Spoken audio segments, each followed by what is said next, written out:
Experience the taste of traditional Italian pastries at the Florentine Pastry Shop on Bleecker Street in the heart of East Utica. It's time for the Cooper Group's Marcy was once part of the town of Deerfield, as was Deerfield Corners, annexed by the city of Utica in 1916. Deerfield's high point of growth was the late 1870s. Deerfield was a farming town with hard-working, industrious people. It is beautiful, quiet country with dramatic changes in topography, resulting in many impressive views and deep ravines. The stories of the early families of Deerfield, Blue, Brayton, Gage, Schermerhorn, Pratt Smith, Walker, Reels, and DeMuth, can be found in a book by Virginia Loyne. Deerfield, New York, A Glimpse into the Past, captures the rich history of the settling of this town, as well as its military history. This past summer, the town celebrated the 225th anniversary of the Battle of West Canada Valley with a Revolutionary War reenactment. The battle occurred near the end of the Revolutionary War, when on the banks of the West Canada Creek, Loyalist Captain Walter Butler was shot and killed, much to the delight of those who fought against him. The battle reenactment and many other events in the North Country are covered by the rural Oneida Star. As part of our coverage of the reenactment of the Battle of the West Canada Creek, we spent some time visiting the rural Oneida Star, another one of the little local newspaper publishing places here in the Mohawk Valley. And if you would like to keep up with the news of the area, the North Country, this is the place to do it. You can call the number on the screen to get a hold of the newspapers. Professor Jack Behrens from Utica College referred to this newspaper as a true piece of Americana, and it is. Publisher Mark Parker tells us there are many stories in the North Country, and we venture out into the hills of Deerfield to discover some for ourselves. We travel to North Gage Road, named for Sir Thomas Gage, a British Army general in the French and Indian War. The North Gage Church was rebuilt and enlarged in 1859. The adjacent cemetery bears names long identified with the northern Deerfield area. There are 4 Sundays left in December. You can have breakfast at the Blue Anchor restaurant and then go down the road to this wonderful church on North Gage Road. When you come here, take a very close look at the mural on the altar. It is an absolutely stunning mural that we don't know who the artist was, but it was found in a warehouse in Utica years ago, and it cost $15. The services are at 10 o'clock, and the congregation welcomes you.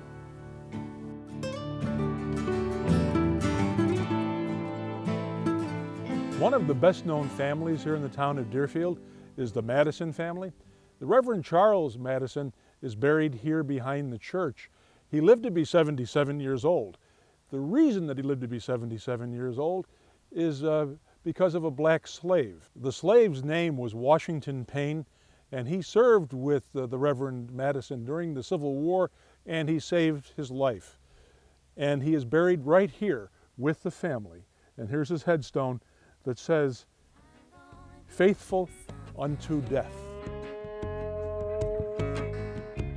Our next stop is climbing to the top of Smith Hill to the headquarters of WKTV. From up here, their signal reaches all the way from Syracuse to Albany. Smith Hill has been the site of WKTV since they signed on the air in 1949. We walk through the doors and into a part of Mohawk Valley history. It started with Myron Callett. He and his family owned a series of movie theaters around the area. And when radio started cutting into their ticket gate, they decided that they were going to get into the business that was beating them, which was radio. And they started WKAL in Rome. So the Callett family had an opportunity to get into television as well as radio, and they got Channel 13 in Utica. At the time, it was the 93rd television station in the country to sign on the air. And we signed on in 1949. It was a 4-network affiliate at that point: NBC, ABC, CBS, and Dumont. But then, of course, Dumont went by the wayside, and Syracuse kind of settled in with the CBS affiliate.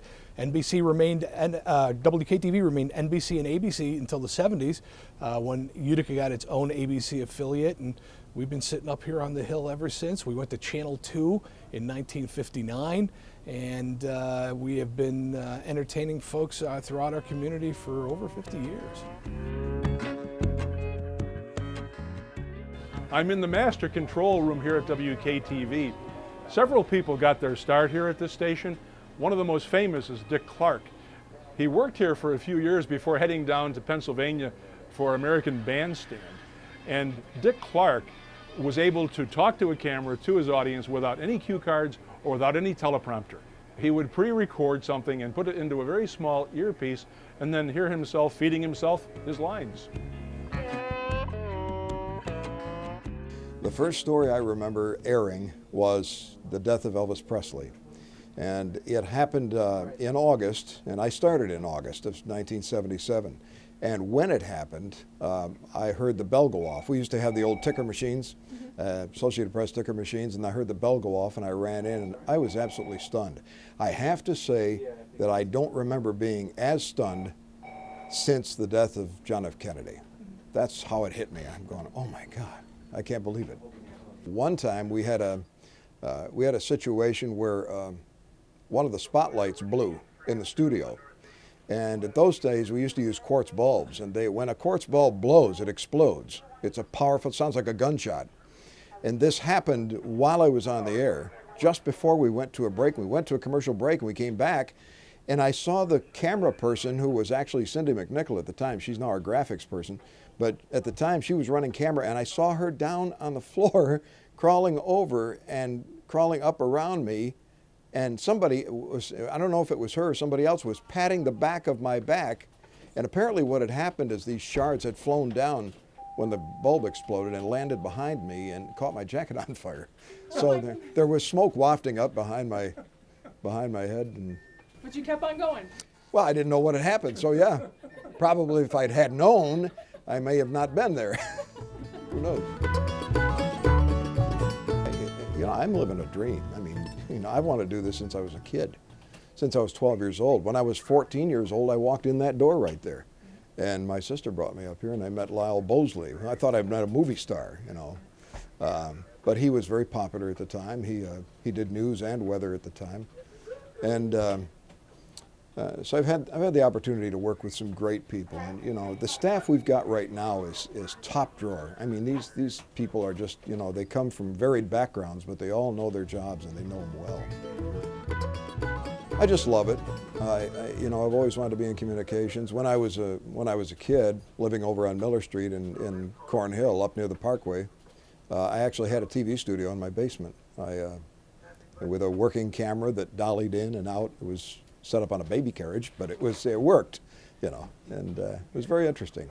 Neighbor kids thought I was a little whacked, but now they're watching me. Yeah. And they still say it. They still say it. Bill Warden is very much a part of WKTV, and he said that meeting Lyle Bosley to him was like meeting a movie star. I felt the same way about meeting Bill Warden. To use an old-fashioned phrase, it is really neat to be back here in the studio where I first appeared before a television camera, and to realize that WKTV is really historic. It's been so much a part of the Mohawk Valley for almost 60 years. We traveled to the easternmost part of Deerfield to the Blue Anchor. Perhaps the blue comes from the Blue family, a Scottish family of farmers and cheesemakers who settled the area. Assemblyman Grant Blue sponsored a bill to straighten the Mohawk River. We are right on the line between Herkimer County and Oneida County, and we had lunch here today at the Blue Anchor restaurant. Trust me that when you come here, whatever you have to eat, be sure to include and to have one of their homemade Kaiser rolls. When my mom and dad would take me on road trips as a young boy, there was no such thing as a motel.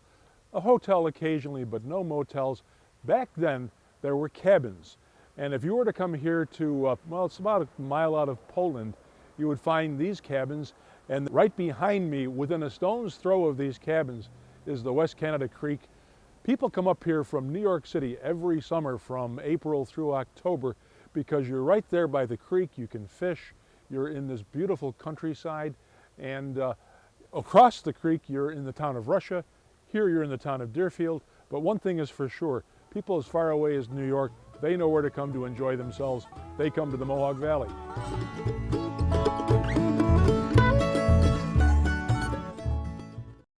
For over